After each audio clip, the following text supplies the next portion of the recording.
Welcome to the deep dive.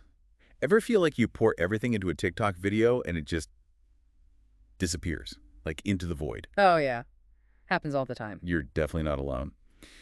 So today, we're cracking open a really key part of the TikTok puzzle, posting time. Seriously, it's often overlooked. Massively underestimated. And hey, while you're thinking about timing and strategy, if you want to give your social media profiles a little extra boost, you can always check out rapidboost.net. Just putting that out there. Good tip. Because, look, we all see those TikToks that just explode, right? Millions of views. And, yeah, great content is table stakes, obviously. Obviously. But the algorithm, it really loves fresh stuff, content that gets people interested, like, right away. So in this deep dive, we're going past just the basics of TikTok timing. Yeah, beyond the post whenever advice. Yeah, exactly. We'll dig into the data, look at some real-world examples, and hopefully give you some, smart, actionable strategies to really max out your visibility. Because it's honestly not just what you post, but when you hit that upload button. Think about it. The TikTok algorithm wants to see those first likes, shares, comments rolling in fast. So if you post when your people are actually scrolling, your chances of getting that crucial early traction go way up. And that tells the algorithm, hey, show this to more people, on the For You page. Precisely.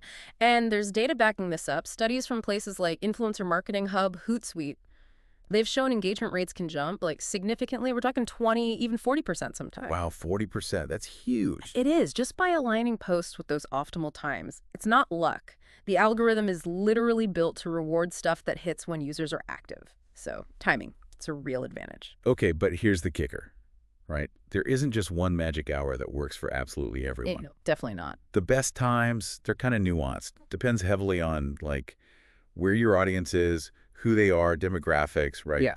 And even what your niche is. So a one-size-fits-all thing. Meh. Totally agree. General advice is okay for a start, but getting real impact, that needs a more tailored approach. So maybe let's start with the big picture. Some of those global best practices that seem to pop up in studies. Okay, yeah, let's dive in. So looking broadly across different time zones, different audiences, are there some general times that usually do pretty well? Yeah, there are patterns. Generally, early mornings, think maybe 6:00 to 9:00 a.m., and then late evenings, say 7:00, 11:00 p.m. Those tend to be pretty strong across the board in local times. Okay, morning and evening makes sense. What about days? Good question. Tuesday, Thursday, and Friday often come up as having the highest overall engagement. Some research even points to this sort of golden window between 9:00 and 12:00 p.m. Central Standard Time, CST, showing kind of elevated activity. Interesting. 9 to 12 CST. And, intuitively, that kind of tracks, doesn't it? Like, students, maybe they're online right after school, 3:40 to 5:00 p.m. Maybe, yeah. And professionals, maybe scrolling during their lunch break or definitely in the evening after work. Exactly. And it gets even more specific. Like research from Social Pilot, they found different content types peak at different times. Makes sense, right? Yeah. Tell me more. Well, beauty content might do better just before weekend nights.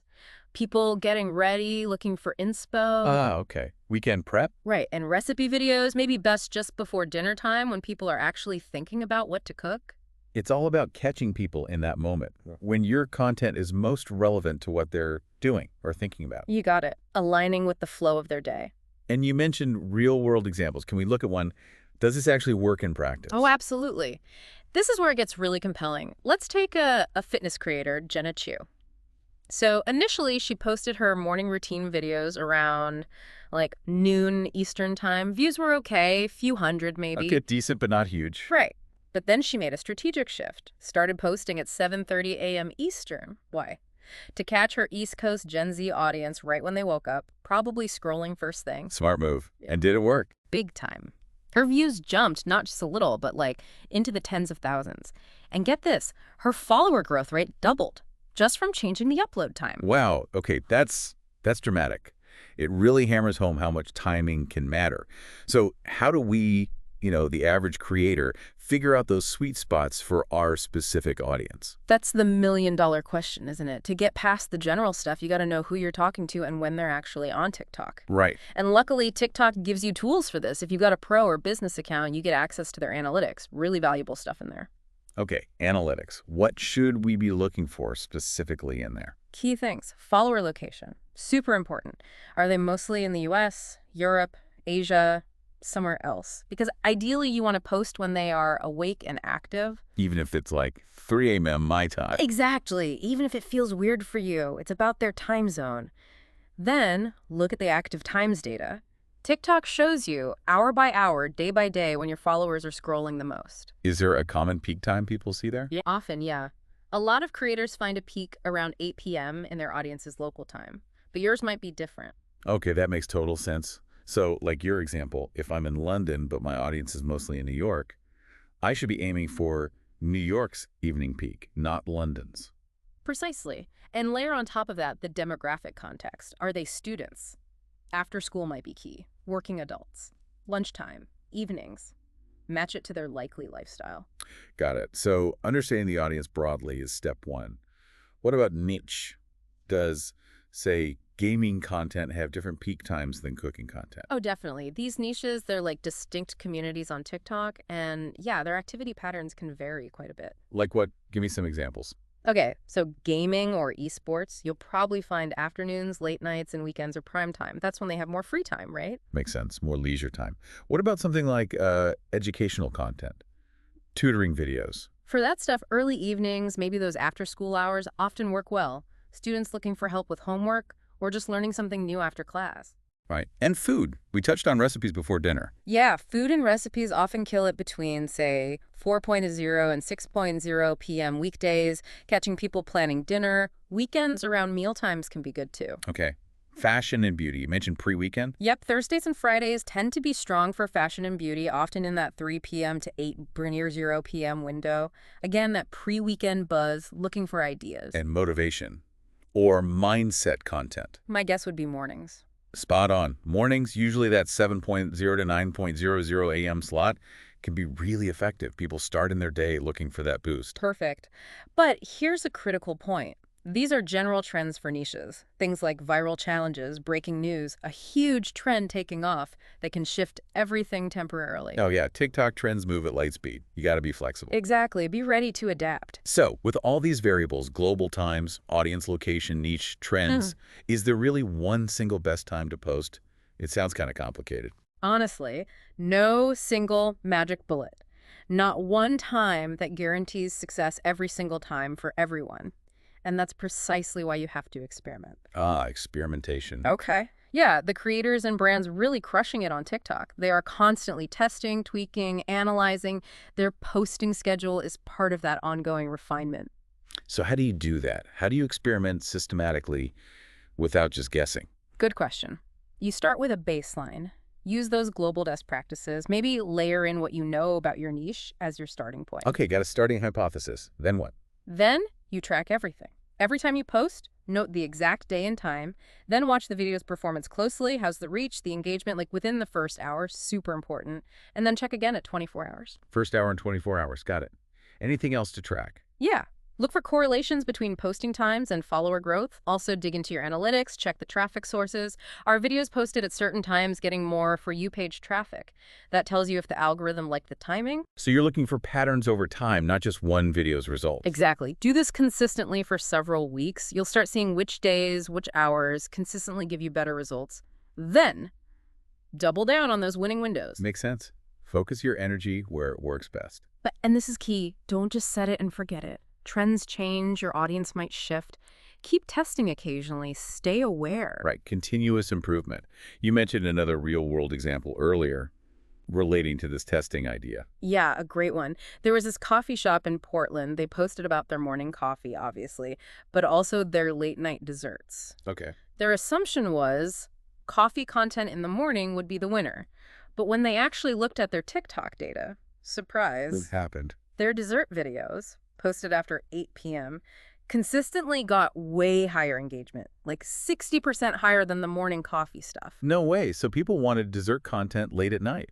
Apparently. So they shifted their strategy, posted more dessert stuff later. Result: big growth on TikTok, yeah, but also more people actually came into the shop late at night for those treats.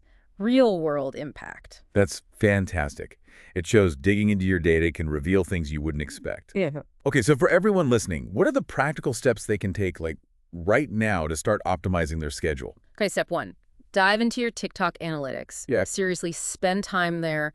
Know your follower locations. Know their peak active times. That's foundational. Analyze the audience. Check. Step 2. Set up a test schedule. Use the global best practices, factor in your niche, but crucially, base the times on your audience's main time zone. Even test posting against the typical trends sometimes during peak hours might help you stand out. Okay. Test schedule based on audience time. What next? Step 3. Be consistent. Post regularly, maybe 3-4 times a week within those test windows. Do it for at least a couple of weeks to get enough data. Consistency for data. Got it. Step 4. Measure. Track those first hour, 24-hour metrics. Likes, comments, shares, views, follower spikes, profile views after posting. See what's working. Measure and analyze. Okay. Step 5. Iterate and adapt. Based on the data, tweak your schedule. Focus on the winning times, but don't be afraid to adjust if your audience changes or a big trend hits. Stay flexible. Iterate and stay flexible. Anything else? Step 6. Consider tools. If you have a business account, TikTok Scheduler is useful. Or look into reputable third-party tools to help automate uploads and keep that consistency. And if your audience is truly global, spread out everywhere, that's trickier. You might need to pick a primary time zone target or experiment with posting multiple times. Right. So it sounds like nailing your posting time isn't a one-off fix. It's this ongoing cycle of understanding general patterns, understanding your specific audience, and then just testing, learning, and adjusting based on data. That's pretty much it. And remember, optimal timing is like an amplifier. It makes good content perform even better. It doesn't magically fix bad content. Good point. So you still need the creativity, the strong content, engaging with your community, jumping on trends. Timing works best when all those pieces are in place. So wrapping this up, the big takeaway seems to be mastering TikTok timing means understanding the algorithm's love for early engagement, really getting to know your audience's habits, and just being willing to experiment and follow the data. That's the core message. Getting those early interactions is just so vital. And consciously tailoring your schedule to when your audience is actually there can genuinely lead to significant growth. It makes a real difference. This has been super insightful. Definitely gives me things to think about for my own posting. And for you listening, here's a final thought. What if, today, you actually went into your TikTok analytics? Just takes 5 minutes. Look at your follower locations, their active times. Can you spot just one small tweak you could make to your posting schedule based on what we talked about? Give it a try. Seriously, sometimes those seemingly tiny adjustments can unlock way more reach and engagement than you expect.